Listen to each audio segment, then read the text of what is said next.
আসসালামু আলাইকুম বন্ধুরা। আমরা আমাদের শরীরকে সুস্থ রাখতে প্রতিদিন ব্যায়াম করি, নিয়ম করে অনেক কিছুই করি, কিন্তু আত্মাকে সুস্থ রাখতে কি আমরা কোনো কিছু করি?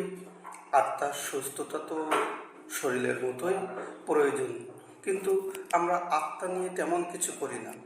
আজই তেমন একটি গল্প করব। বয়সের সাথে পাল্লা দিয়ে সমানুপাতিক হারে বেড়েছে নগরবাসীর ব্যস্ততা।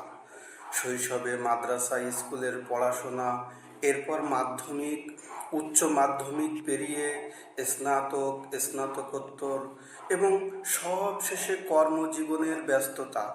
মৃত্যুর আগে যেন কারো থামাথামি নেই। ঠিক তেমনই নাজিবের জীবনেও একটুও ফুরসত নেই। পূর্বের শারীরিক দুর্বলতা, অতিরিক্ত কর্মব্যস্ততার সুযোগে হঠাৎ এক অসুখ সর্বশক্তি দিয়ে নাজিবকে আক্রমণ করে বসল।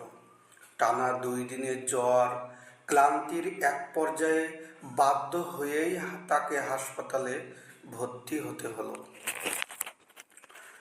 স্ট্রেচারের ধাক্কায় নাজিবের ঘুম ভাঙল। গায়ে প্রচণ্ড জ্বর, ব্যথার কারণে হাত পা নাড়ানো যেন অসম্ভব হয়ে পড়েছে। স্যালাইনের পাশাপাশি স্টেরয়েড ইনজেকশন নিতে হচ্ছে। হাসপাতালে আজ তার 2য় দিন। সর্বক্ষণের সাথী হিসাবে আছে তার বড় ভাই আদিব।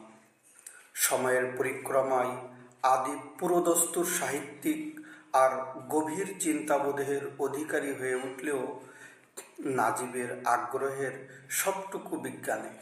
তবে আদিবের খুঁটিনাটি বিশ্লেষণ আর জীবনমুখী উপলব্ধির দারুণ সব গল্প নাজিব মন্ত্রমুগ্ধের মতো শোনে। মনে হয় যেন অন্যরকম এক পৃথিবীতে সে বাস করছে। হাসপাতালেও তার ব্যতিক্রম হলো না। এখন তোর কেমন লাগছে? ঘুম ভাঙতে দেখে এগিয়ে এসে আদিব জিজ্ঞেস করলো। ভালো লাগছে না, খুব কষ্ট হচ্ছে, হতাশ কণ্ঠে জবাব দিল নাজিব। আদিব বলল, ভালো লাগার কথাও নয়, এমনিতেই তুই অসুস্থ, তার উপর চারদিক তাকিয়ে দেখ, কেমন যেন মৃত্যুর গন্ধ। যেদিকেই তাকাই মনে হচ্ছে মৃত্যুর উপকরণ থরে থরে সাজানো আছে। এই যে খসখসে সাদা বিছানার চাদর, যার উপরে তুই ছটফট করছিস, এর সাথে কাফনের শুভ্রতার কতই না মিল। মাত্রই তো। যদি তোর নিঃশ্বাস বন্ধ হয়ে আসে, তবে ঠিক এমন 3 খণ্ড সাদা কাপড়ে মুড়িয়ে তোকে কবরে রেখে আসতে হবে। লাশের সাথে তোর পার্থক্য হলো তুই জ্যান্ত আছিস আর লাশ প্রাণহীন হয়ে মাটির তলে পড়ে থাকে। আমরা তো প্রায়ই আব্বার কবর জিয়ারত করে আসি। কবরস্থানের নিয়মটা একবার ভেবে দেখ। জিয়ারতকারীদের জন্য মাঝখানে ছোট্ট একটি পথ রেখে দুধারে সারি সারি কবর থাকে। ঠিক তেমনই এই হাসপাতালের ওয়ার্ডটাকেও আমার কাছে কবরস্থান মনে হচ্ছে। ডানে বামে উত্তরে দক্ষিণে চেয়ে দেখ, সারি সারি শুভ্র চাদর বিছানো আছে, মাঝখানে চলাচলের পথ। প্রতিটি বিছানায় যেন এক একটি কবর। বাস্তবেও কিন্তু তাই। এখানে কত মুমূর্ষ রোগী, কত আর্তচিৎকার, কত যন্ত্রণা।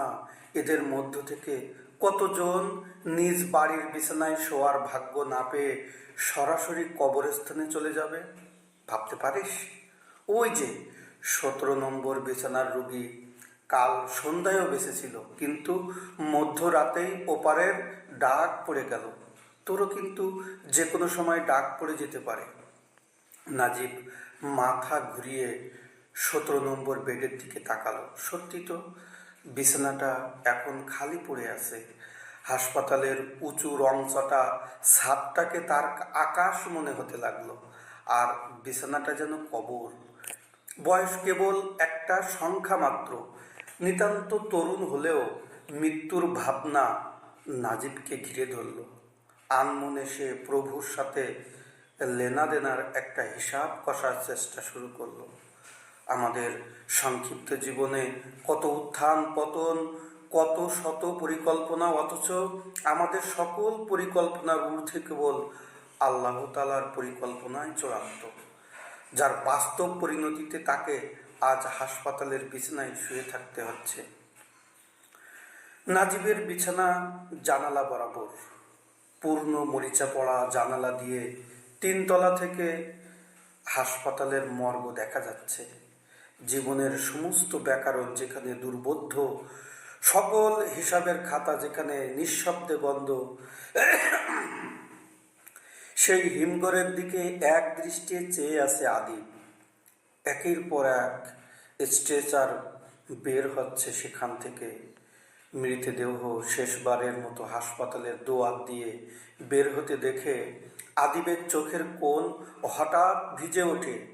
আদিবের মৌনতা ভেঙে নাজিব শোধায়, মানুষ তো মৃত্যুর জন্য এসেছে ভাইয়া, হঠাৎ এমন আনমনা হয়ে কি ভাবছ?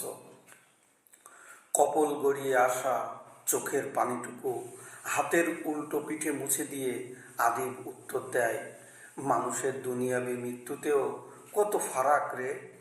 আজ যারা এই মর্গ থেকে বের হচ্ছে তারা হয়তো যন্ত্রণায় মারা গেছে, তবে গাজাবাসীর চেয়ে কম যন্ত্রণা এদের হয়নি।